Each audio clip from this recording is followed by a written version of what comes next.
Hi,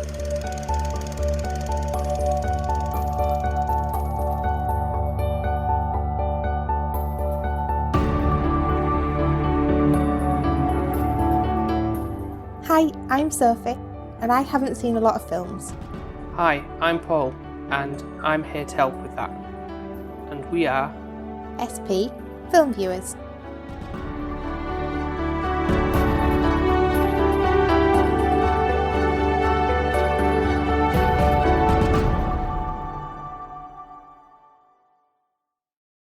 Well, hello everyone. I, the most important person of SP Film Viewers, is opening SP Film Viewers today. I feel like this is a rarity that Paul's letting me speak, and I'm going to talk for as long as possible before he gets a word in. And I can already see he's like, So, drum roll, please, everyone. Can I bash the sofa? So. It is very exciting for me to announce that, Paul, what is it? The last ever Monster March. Woo! Yes! I am so excited. It's enough now. Okay. No, don't don't do that. Let you suffer for long enough, I suppose. Yeah, you have. You really have. And we've done this, it's like the third time. Yes, 3 years running. Too long. It's too many out there, and There is too many out there, to be fair. and they're all the same. Once you've seen one, it's the same beat near enough. Not always the case. We've kind of covered different ones this month. I feel like this has been highs and lows really drastically with Monster March this time. Mm-hmm. Whereas sometimes it's just been a full slog. At least I've had a high. I'll give you that. Yeah, and which one was that then? Little Shop of Horrors, of course.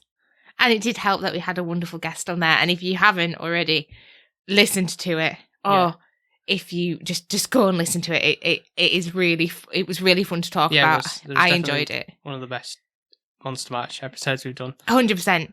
Sorry, Alex. Was Alex on our Monster March? He was. Yeah, he's second running for the guest anyway. But love you, man. He'll be so gutted now, degrading him. Well, anyway, I tried to rack my brains as like what should be a sort of finale to this, and I want to go with something that is kind of like a really solid kaiju film, like the aim of like Godzilla. Oh, I'm so glad that kind of you're explaining this to me. I was like, kaiju, is it Japanese? Effect. That's all I was thinking in my head. Am I seeing Godzilla again? No, you're not. Oh. But this one is kind of an interesting one because it kind of does like that, like found footage perspective of it. But it is a monster film that kind of like hopefully will keep you sucked into the drama that's going on with it. I think it's really solid. It's one. But I'm going to keep it as ambiguous as possible because... So you're not telling me the name? I'm telling you the title, but I don't tell you what it's about as such, other than the fact of what I've kind of just described to you. Because I kind of want to keep it fairly... Mystery? Yeah. I'm intrigued. Yeah. Go on. So what's it called? So the film is called Cloverfield. I've seen this on your list. Yeah. And I was like, it reminds me of Springfield. Yeah, not from The Simpsons, no. Oh, I'm trying to think of what you said. I always forget what you say. Oh, that sounds really bad, but I can't remember. Well, I mean, I've kind of briefly What's summarised. the creature then? Am I not even allowed to know that? No. Because, I tell you, when I saw this the trailer for this film, it's kind of a good marketing thing, I'd say. Even from past that point when I saw it in the cinema, I was so excited because I thought it was like a handheld found footage film, like a Blair Witch. But, yeah. But in like because like the building be shaking, there's like all this destruction going outside, and thinking, it's like a new Godzilla film, you know, after the one we covered with Matthew Robot Broderick in, and that was at the time. Obviously, I thought that was my only like first cinematic viewing of a Godzilla film, and now it's left the sour taste in my mouth after the fact of the years. So then, like, to see something, I was like thinking, oh, this, because it didn't even like really say anything about what the film was. It was just like a coming soon type of thing. Didn't even have a title at that point. And then there was all this speculation about what it looked like because it was kind of kept very vague. Okay, sounds intriguing. So, hopefully, it's kind of like a kind of gripping film. I don't get my hopes up. Yeah, and it's only like an hour and a half or something, so it's not very long. It's long enough to spend with these characters, but we're winning there then. Yeah. So anything else to say before we sit down and watch? Know what it's called. I don't know what the creature is because you won't tell me. Is there anyone I know in it? And also, is it in Japanese? No, it's set in America, like New York. Oh, okay. So I don't have to read subtitles. No. Right. No. Just what you're saying. I know. I mean, kaiju. Kaiju, or whatever it was. I've not said that term before to you. No, I've never heard that in my entire life. It means like big monster. So like Pokemon is Pocket Monster. No. Big like skyscraper big. Oh, okay. So like God, right? Yeah. You did say Godzilla, didn't you? Like in Pacific Rim, the big monsters in that. Oh, where they're all like Dynamax, like on Pokemon. I don't know, we're getting these. I'm not even the one coming out with Pokemon references these days, and Sophie's just throwing them in. Yeah, we had Lapras, didn't we, on his other one as well? Yeah. Oh dear. What have you made me? Yeah. Okay, well, looking forward to seeing this one again, so I hope you get some enjoyment out of this last one. Anyway. I hope so, just for the sake of Monster March and it being the last one. I hope it's a good one. Okay. Well, we will speak to you shortly. Okay, let's go this way. Come on. You come on. Okay. Wait. Wait a second. What? Oh! Oh no! Oh.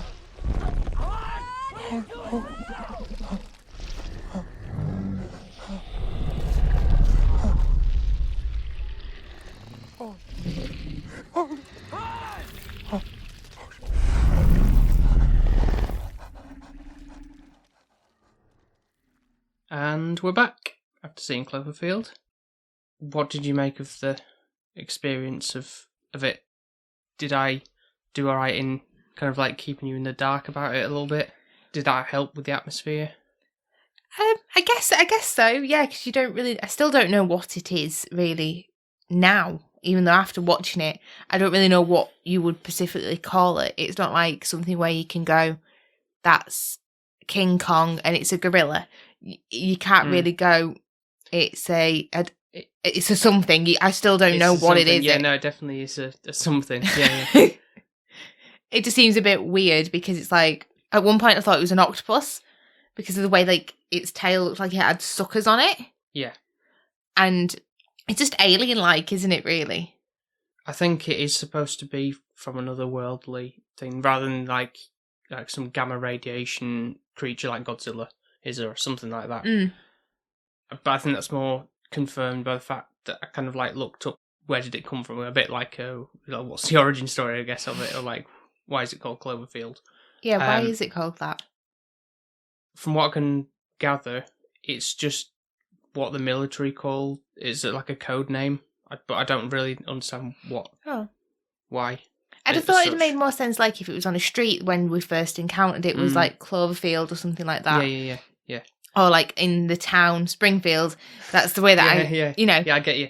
But I haven't seen one of what's in the Cloverfield franchise. What, there's more than one of this? Yeah, there's 10 Cloverfield Lane, which doesn't have, to me, it's kind of like its own thing anyway. It's kind of separate story entirely. It doesn't seem to have anything, you don't see a creature or anything like that. But this one that's on, I think it's on Netflix, it's called the Cloverfield Paradox. It's set in space. I haven't seen it, but I've heard pretty bad things about it, really. It's kind of like, this series has gone on for long enough now. I think you should have been left with the first one. So that kind of confirms that, yes, it is an alien, and the people in the space shuttle or whatever saw the multitude of creatures or something, I think is what I've read. So they are from space, they're aliens basically, and it's landed on Earth. But why? I don't know. I don't really care to find out, to be honest. I think this is the thing, though, with this film that we've got, is it lands on Earth. We don't really know where it's from, what it is, why is it there, and kind of the outcome of it all. You just assume that the whole town or the city or city is just going to be wiped out.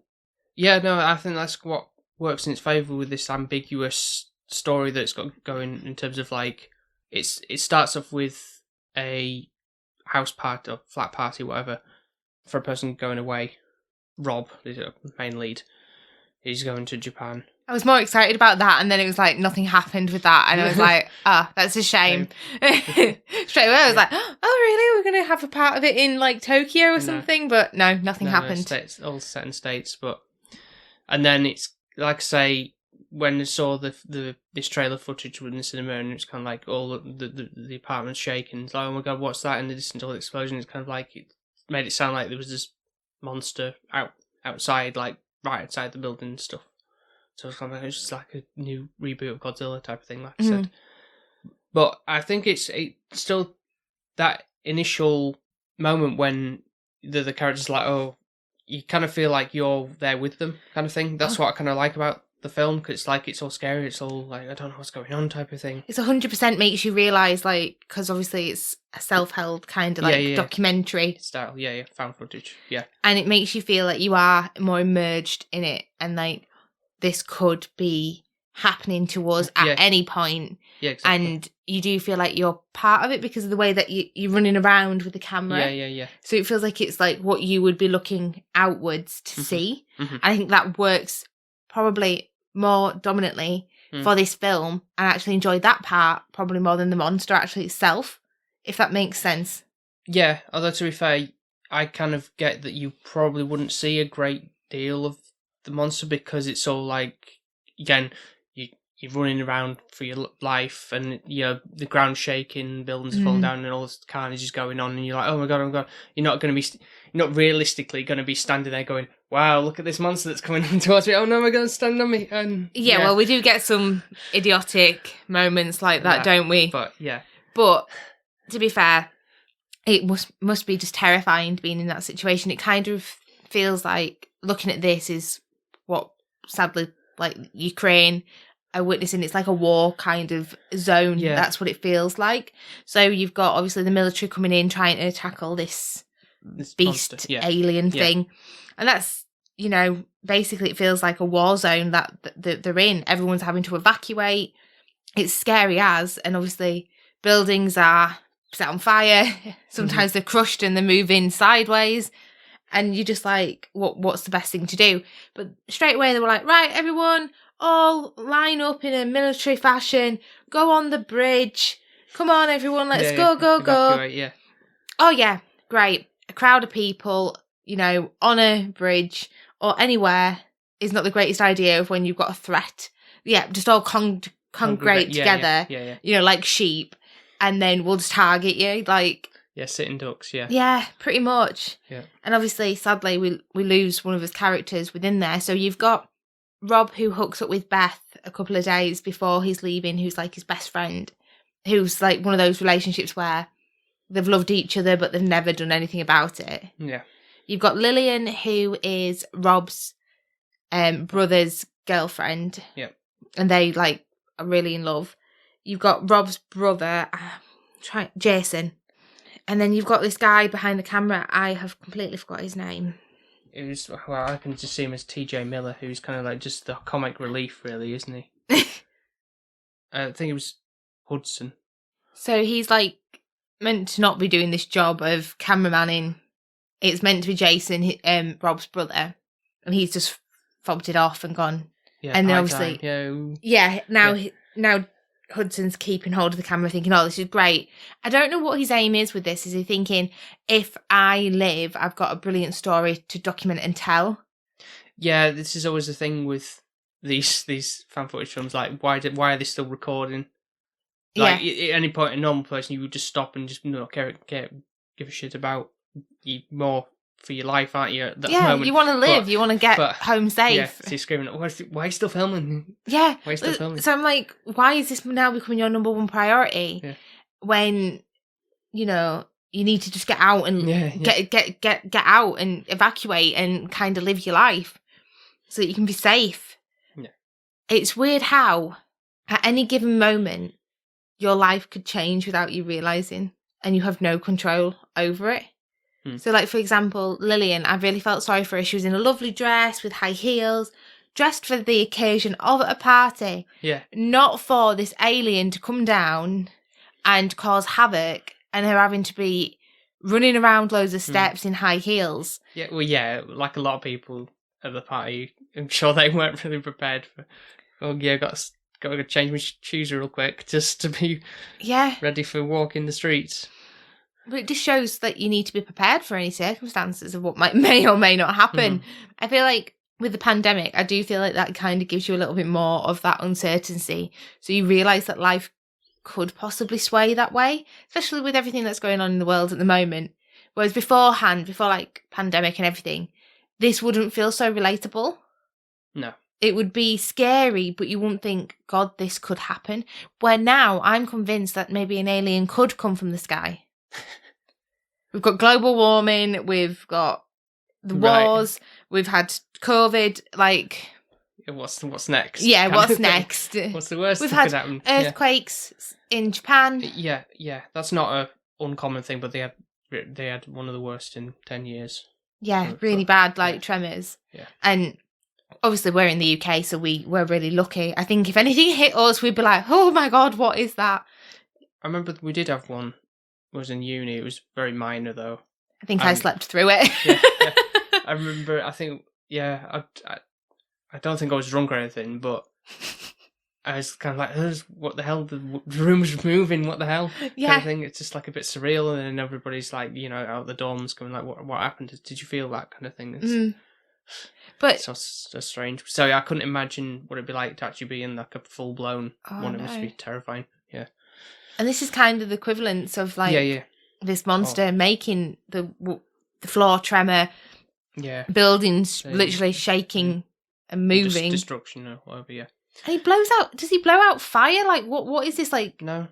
Why are buildings on fire? Like it looks like an asteroid. Is that when it first come in? It looks like a bomb hits, and then it goes up in flames. So I was like, I don't know. It must just be. I can only think it'd be like, burst gas mains, something in the building. And I was thinking like a fire-breathing monster coming in or something. No, there's no fire-breathing thing. It is a bit of a weird design, like all like gangly almost, really, and it's...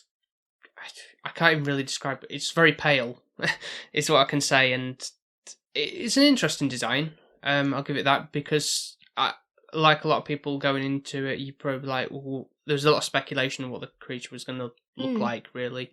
So I think it does look very alien. Yeah. And it works as opposed to something which is something like, it's just another Godzilla type. I think it's got a little bit of venom for me in it. So it's like a black kind of... Black? I think he's black, yeah, or like a charcoal grey colour. Like when we get him at the end and he's peering over. Okay, maybe, yeah, I guess. Definitely wouldn't say black, but and not very dark. Kind of like the alien kind of venom, not obviously like... Yeah, completely cat, but the limbs more like... Yeah. Twig-like. Stretched. Yeah. And reach long distance, I suppose, and stuff. Yeah. And it's got those like bulging sacs on its where it breathing like thing. And it's also interesting to note that it wouldn't be very interesting if you just like seeing these glimpses all now and again. It's like something in the shadows, but you also got these little like parasites, creatures that drop off it as well. Yeah. Which obviously then it's more like, even though you don't really get a good shot of those, to be fair, because they're like sporadic. And I hate those. I think that's worse than the actual thing, because that just makes me feel itchy.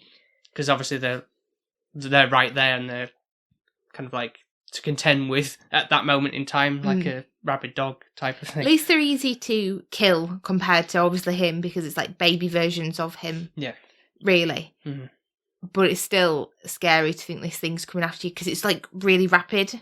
Yeah, it's like a spider. That's why I'm not really fans of spiders, because the way that they can move quickly at you. Yeah. It's like a larger form. Yeah. Well, one of the other characters we forgot to mention is Marlena, and she was at the party. Hudson is kind of like got his fancy sights on. Yeah, he's eyeing her up, isn't he? And yeah, she gets bit by one of these parasitic creatures, and she kind of gets to a point with like, I'm fine kind of thing. Like, you're clearly not fine because I mean, look at the bite mark she's got on the thing. She seemed like so lax about it, blasé, and if that was me, I'd be like, oh my I God. know it would be. Like, literally, looks like just a massive bite has been taken out of you pretty much, and she's like, oh yeah, I'm alright. Like, I think that'd be me. I'd be okay. I'd be like, right, okay, yeah, this really hurts, but I'm just going to suppress the pain. Looking at it, yeah, she wasn't even like going when they're applying. But you don't want to make it. people think that you really hurt, because like, what are they going to do? You're in a situation where if you're screaming your head off, it's not going to make it any better, is it? But to be fair, I think women handle pain far better than, I'm sorry, any man we give birth. Yes, that's true. Can't take. You know, at the end of the day, you cry if somebody just kicks you in your balls. Where it does hurt, though. There's a size of a rugby ball coming out of a woman's. So, you know, clearly made of harder stuff. Yeah.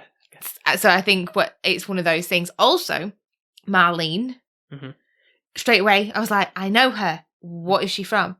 It was the voice that gave me away, because she's lost a lot of weight.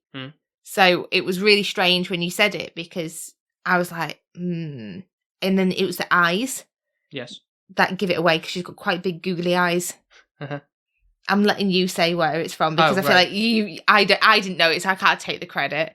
I clearly didn't. I had to point it out to you. Well, I knew her, but why? Okay, right.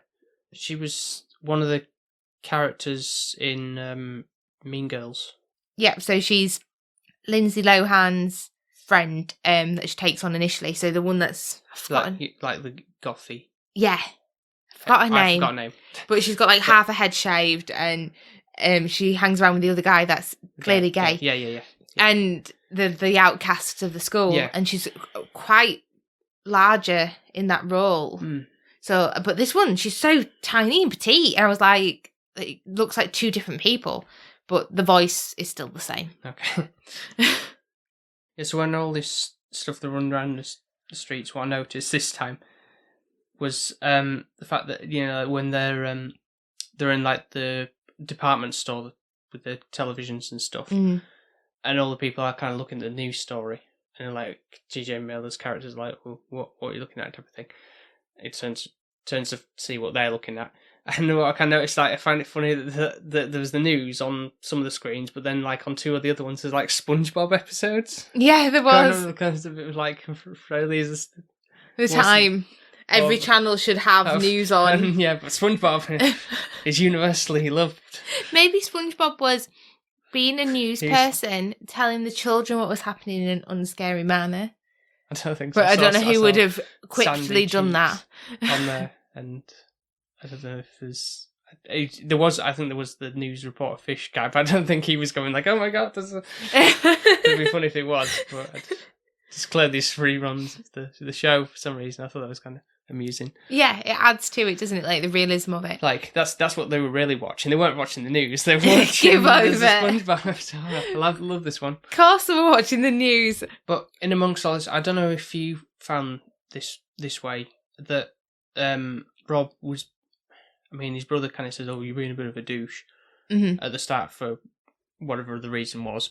But it's because Beth brought another guy, and he was like, "Oh, I'm leaving," but she's already moved on. I mean, even before that, like, you know, kind of just a recording of just initially before she even arrived at the party. But the whole reason, I've got to go to Beth's apartment, which is like across the city. And he's like putting all your friends in danger, kind of thing, just on the off chance that she might be there because I love her, type of thing. And it's. Are you saying you wouldn't do this for me?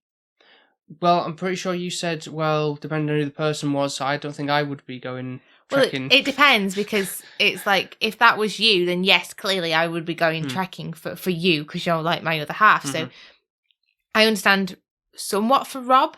But obviously his friends, like Lillian, bless her, she's obviously now clinging on to Rob, which was her brother's who's died. Yeah. And she seems to get over that quite quickly. Like, she's not really crying that much compared to Rob. And it's like, your boyfriend, your partner's just died. And she's like trying to get it together. And then she's going all the way across town to help Rob save Beth. Now I don't know if I'd do that for somebody else. It depends on who the person was. Right, yeah. Like, if it was somebody really close to me, then yeah, maybe I would. Like, if it was my sister, probably. But if it was just someone's girlfriend that I didn't really give two hoots about, I'd be like, you're on your own, mate. I'm going to get on this boat. Yeah. But I know we wouldn't have a story if it was like if it was TJ Miller's like, okay, you see you later. We'll go with the military, and you go off and find her. So, but to be fair, I think the circumstances of him and Beth are a little bit like, because they're on and off and they're just best friends, and he kind of goes, oh well, Rob knew. Rob says to Lillian, Jason knew you loved him, so it's okay that he's dead, kind of thing. Whereas I need to make amends with Beth because they were on bad terms when they left. Yeah, I suppose. But it's like, we don't rope everyone else into it. No. If I'm in a building with a spear in me, you have to come get me. Are you going to say that over the phone? I've got a spear in me. Please help. Yeah. I can't move. I'll say that. That's what she said. Well, yeah, I would come and do that. I'm going to put it in his vows now. I don't know did you think that, like, she's dead, and then when you saw her, like, stirring, did you go, oh, come on, really? Yeah, it was a load of bullshit. That should have killed her. Yeah, realistically. But yeah, so it was just a little bit like, really? She should be dead, and she's not. And it's like, oh yeah, how convenient that she's not dead. Yeah. Like, I know that sounds really horrible. That's what I mean. Yeah, it's a bit contrived. Yeah, it's like, oh, we'll just kill poor Lillian's boyfriend, Jason, off in like half an hour. But we'll carry on going with Beth, who, I don't know. I don't really like her that much, to be fair. She's like, oh, she's... No, I don't really. Perfect. She's way out of your league, and she's just like this person that's on a pedestal, and it's like... I don't really care too much for their relationship. I know they're trying to, like, redeem themselves at the end with the, oh, I love you too, before they get blown to bits. But I think it's more the jokey commentary that TJ Miller's character does, kind of lighten the mood and everything. Because, like, might not be, like, suitable all the time, but I'm guessing he's trying to sort of make light of the situation, really, because... Yeah, and I think that works, and I'm definitely team Lillian. She's real, and she's not fake. Yeah. She's she's going up to the stairs with her boyfriend, she's having an argument with him, and it's like, they're in a really settled relationship where... I do prefer that relationship as well. Just shame that's kind of short-lived for the story, but... And it's like, we argue, but we love one another, and that's like us, we get on each other's nerves, and then we're there for one another. That's how it goes. Yeah. And that shows how longevity, whereas this one, I think, because it's new and shiny, it's like acting all perfect. Yeah. And it's like, well, they don't really get to progress any No. further, do they? No, they only get these, you only see these glimpses of what Rob's recorded on his camera, because the Hudson has kind of like re-recorded over the tape and stuff, so you're only going to see these brief snippets interspersed with what's being recorded at that very moment, type of thing, just to kind of remind you of, like, oh, how nice things were before all this was going down. Yeah. And to be fair, it ends with one of those films where, well, we don't actually know if Lillian dies. Yeah, she's the only one who kind of, like, air quotes, survives, because you don't see her chopper, that she's, with the military going down or anything like that. It's only the other guys is when they're like, haha, look at monster being carpet bombed by the jets. I won't be laughing at that when literally my helicopter's in the air and I'm not far from it. Yeah, I guess you just assume that you've got him, but you never assume with monsters like that. When until the dust clears and you see it lying on the floor, then you don't. But even when it's lying on the floor, it could just be like recovering and then come back out. Yeah, if you get too close, then you don't poke it and then see what happens. Yeah, I feel sorry for the monster, but in this one, I don't feel like it's anyone's fault. What do you mean you feel sorry for the monster? Just because obviously when it's getting like loads of bombs at it, like killing it in that sense, but I don't feel sorry for it like Anaconda or like King Kong, because it's like nobody's gone out of the way. It's technically the monster's fault, really. Yeah, it's kind of, I feel like it's a kind of it's in a strange place. It doesn't know what it's doing. It's, you know, like when a creature's terrified, it just lashes out type of thing. Just, well, I suppose like you use that for King Kong or anything like that because, you know, he's in the New York and it's like, well, I don't know what I'm doing here. Yeah, true, but at least he didn't bring it upon himself. You know, he got dragged there, didn't he? That's it, yeah. But I don't really feel any like, oh, I'm rooting for against the humans here. Really, I'm there with them because like I would be, you know, like you see all the, you know, them walking past all the people. Obviously, it's really bad that, you know, when you see them in like the hospital beds and they're like, oh, my arm's come off, or you know, got deep cuts and stuff, and then you have to keep moving because you're only kind of thinking of your close relatives or your friends or whatever, and yourself, and you just keep moving on just to, you know, look out for number one type of thing. Whereas, because the monster is kind of, you don't see a lot of it, so you can't really sympathise with it. Oh, he doesn't know what he's doing type of thing. So this is one of those rare instances where I like, oh, the monster is really annoying, but it can, in a good way, because it's like he's wreaking havoc, and you don't feel sorry for him. Yeah. Even though really in the end as well, I think this monster gets the better hand. Yeah, he does. You just assume that everything is gone to pot, and you know, he's taken over the world type of thing. Yeah, could he kind of come out of New York and go into exactly elsewhere down? You know, most definitely. Yeah. Can he and then with the fact that these parasites are spawning as well, do they grow into bigger versions of him if they don't die? Yeah. Like, is there more of them type of thing? You know, alien invasion could be happening all over the world, not just in New York at this moment in time. There could be other ones, but yeah, I don't know fully without whether I'd even bother watching the Cloverfield Paradox to find the answers, but I'm not really. I'd rather keep it ambiguous in that sense. I think I've already made the answers up in my head. I like to think Lillian's alive. Everyone else is dead. Yeah. The monster, obviously, is going to reap havoc elsewhere and probably worldwide, and it will be catastrophic and the whole world will die. But it makes things feel so much more raw. I think this is why I enjoyed the film. I did actually really enjoy it. I really enjoyed the handheld part of it. Yeah, I thought you would, and I thought it was a really solid one to end on, really.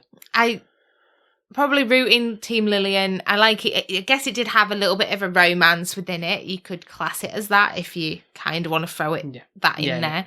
But to be fair, obviously, it ends happily because, you know, Beth and Rob love one another. Yeah, if you roll, they get to say their goodbyes and everything. They're together, I suppose. So it somewhat ends happily and he's rescued her. But to be fair, I think it's more that piece of like if somebody's going to die or you're going to be left and not be able to kind of make that peace. I think that's what it's kind of saying within there. Yeah. Like I never like to fall asleep on an argument just in case God knows what might happen. Yeah, I know. But yeah, no, I think it works quite well. It's obviously not any level of Little Shop of Horrors. No. But it's a different type of film that keeps you on your toes. Even on rewatch, there's you know, it's one I keep coming back to because I just enjoy the style it's going for in terms of the found footage. And you do build these characters up as well, so you do get a connection with the characters. So you kind of put yourself in their situation and almost like you're just walking, or you're operating the camera, or you're walking behind them kind of thing, and like, what would I be doing? And so would you just be following the rest of the people, or would you be going across town to save someone else, or what would you do? You know, hide in a tube station? That seems like the best option, really, like underground, isn't it? Apart from like food. I mean, until the parasites came. Yeah, and you saw all those rats running one way, and you think, well, there's clearly something wrong if rats are running away in one direction. Yeah, but then you're also, if you get it collapses in on itself, then you're trapped in rubble. So it's not necessarily the best place to be. So yeah, where is the safest place to be in a situation like that? Who knows, really? No, other than far, far away from it all. But it does end with obviously showing the last clip of the fun fair with Rob and Beth, so it kind of doesn't leave the monster being like the last thing you see. Something a bit more bittersweet or melancholy. Yeah, I guess somewhat a positive, but not. It's remember the good times type of thing. Yeah. In this situation, yes, for the audience really than anything in particular. But I'll end on lastly in terms of like when obviously with the fact that the monster was kind of like shrouded in like smoke and darkness when it was, in the city and stuff. That's not a bothersome thing, but when you kind of saw that, like, super close up of him when he was just about to eat Hudson's character, when he's, like, looking at him, you see those bulging ball sacks. Did you think that's a bit off in terms of what the CGI looked like? Or were you kind of like, it's alright? I guess I didn't twig because I just thought Hudson was being an absolute idiot at that point. Because it was like, really? You come this far documenting and now you're like, have to get the creature. Yeah. And then he dies clearly from it. And it's like, you're an idiot. Yeah. I think that's where I was at when I first saw it. The CGI wasn't so bad, but it was daylight then, wasn't it? Yeah, that's what I mean. But it was it looked a bit darker because it was kind of like backlit from the early morning sun or whatever. But it kind of, for me this time, that kind of looked a bit like, whatever. But I think with the fact of being like, again, sometimes the darkness does help cover some blemishes and stuff. But in a situation where you kind of don't really see, and from afar on like film footage or big news cameras, then it's kind of like, it keeps you a bit ambiguous. I do think though it works well that it was in daylight, because normally, to be fair, everything scary always happens at night. Yeah. So, like, this was a thing of, this is not going away. It's not like it's a nightmare. It's happening in daytime as well. It's just going to be there. Yeah. No matter what. And it's like, that's kind of like the lingering doom. Because normally when the sun comes up, it gets better.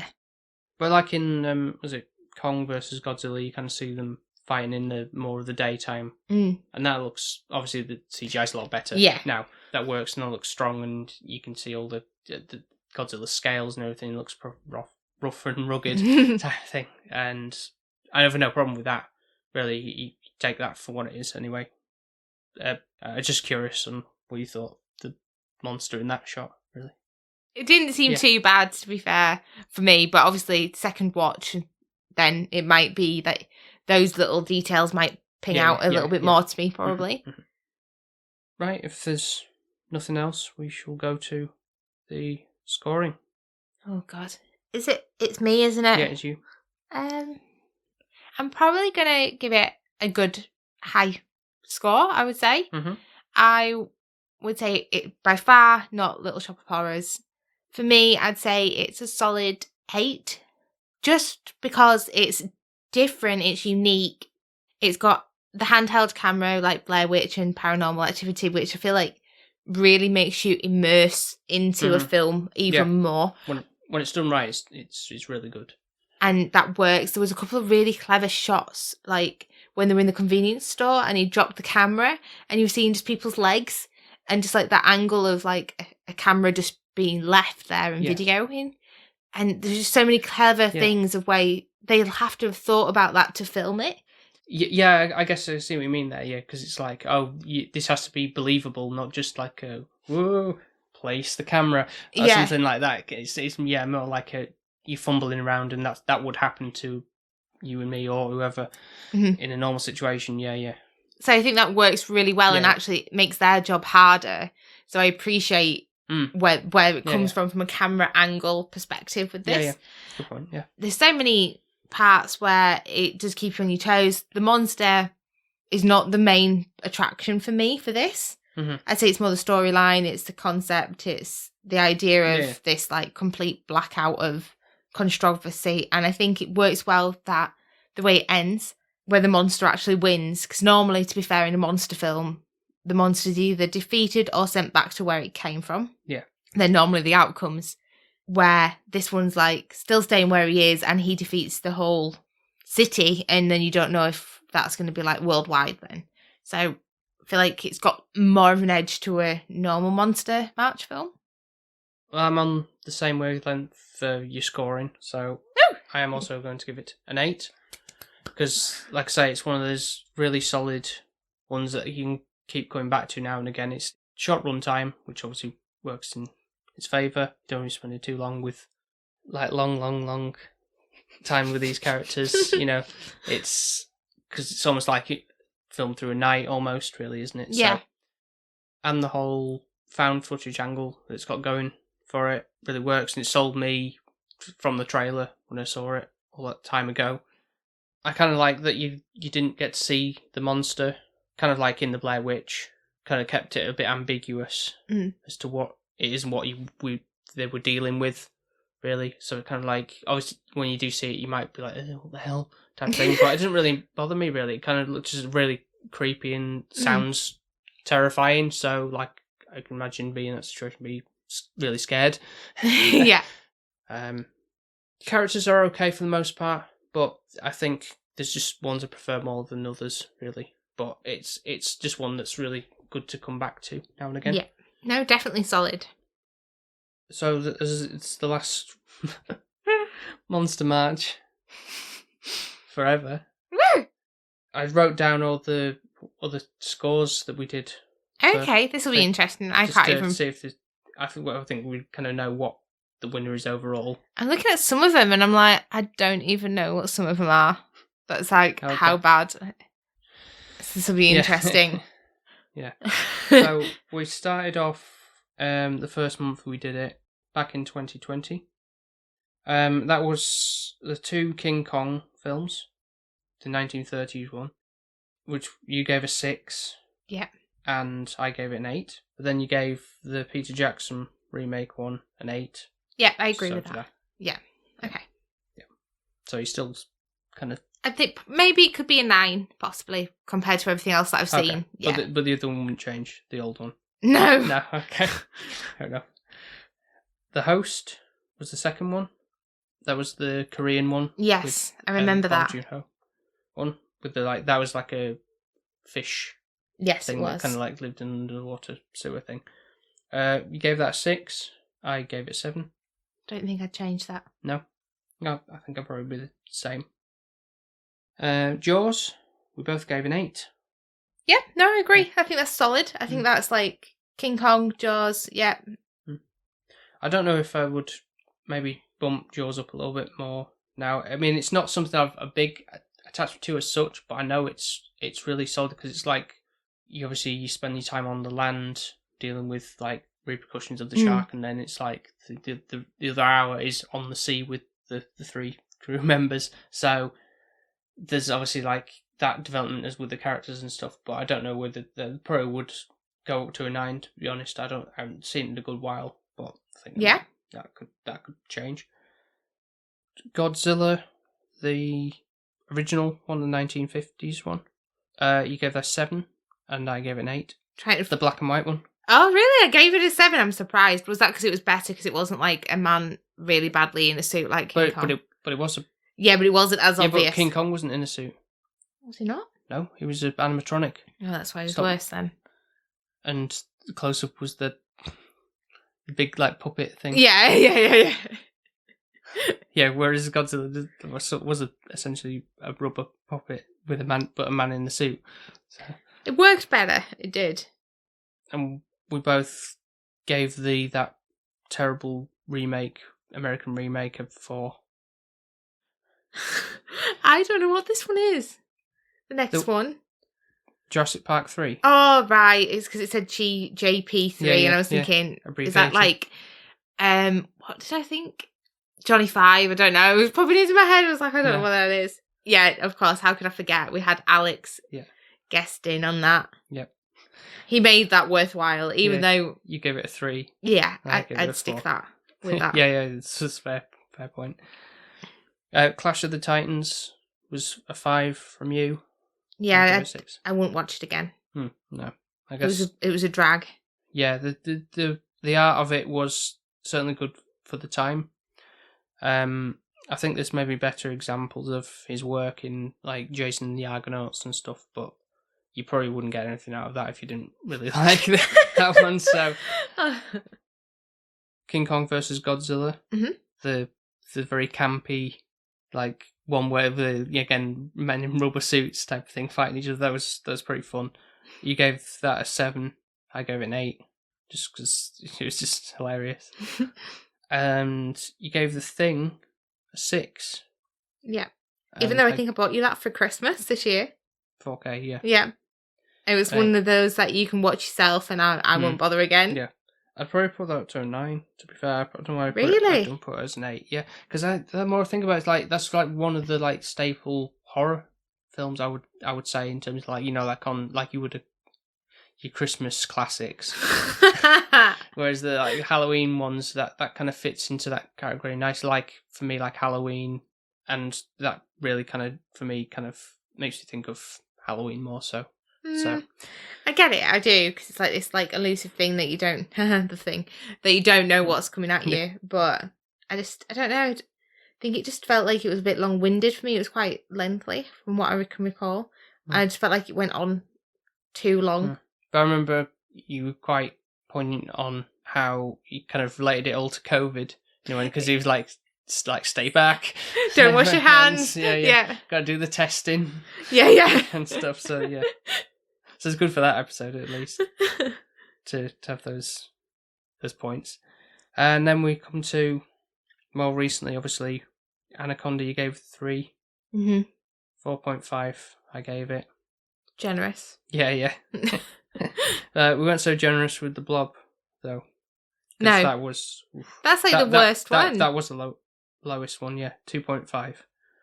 And I'm really disappointed because it was an old film, so 3.5. Yeah, I've got to say I was really disappointed with that one, to be honest. I had high hopes. Whereas they reckon, the internet reckons that the a bit like The Thing, where that being a remake of the 1950s The Thing from Another World is better than the original of one of those rare cases, and I think the same is said for the Blob. Okay. There's like a 1980s version where it's a bit more like darker and like, you know, like it's a bit more like The Thing where it kind of just envelops you and it kind of just a bit more graphic and gory. Yeah. So it's like, maybe I should have seen that one instead and probably got more from it, to be honest. You live and you learn. Yeah. So it's I just assumed that it's like, oh, it's the Blob and like one of those classic type of things, and it would have been. Didn't you have it on a disc as well? Did. That's disappointing. Yeah. What a waste of money. If anyone wants it. And then we had Little Shop of Horrors, which is probably going to be the top one, isn't it? Well, certainly for me, anyway. Definitely for me. Yeah.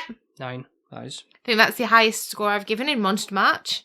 It is, and mine overall, as it was a 10. And then lastly, we gave Warthorse a 6. Yep.